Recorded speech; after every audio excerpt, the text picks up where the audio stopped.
High বন্ধুরা, আমি এখন কি খাবো সেটা আমি তোমাদের দেখাবো। এটা আমার খুব ভালো লাগে, একদম ফেভারিট হচ্ছে। কি বলো তো, কি বলো তো, আমি দেখাচ্ছি। এই দেখো, এইটা কি? এটা হচ্ছে আতা। আমার খুব ভালো লাগে আতা খেতে। আমার খুব পছন্দের ফল, একদম ফেভারিট ফল হচ্ছে এই আতা। তো আজকে আমি এই আতা খাবো। এই প্রথম এনেছে আজকে আমাদের বাড়িতে, এখনো পর্যন্ত আসেনি এই বছর। আমি এখন আতা খাবো। দেখো, তোমাদেরকে আমি দেখাবো, আমার খুব ভালো লাগে আতা খেতে। আর আজ রবিবারের বাজার, জানো তো, অনেক কিছুই রান্না হয়। এই দেখো,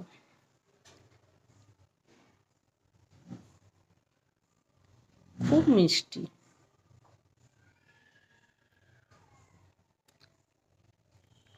খুব ভালো লাগে আমাকে এই আতা খেতে। আমার মতো কে কে আতা পছন্দ করো একটু বলবে। আমার তো খুব ভালো লাগে, আর তোমাদের কার কার ভালো লাগে সেটাও বলবে। ঠিক আছে, বাই বাই, এখন আমি আতা খাই।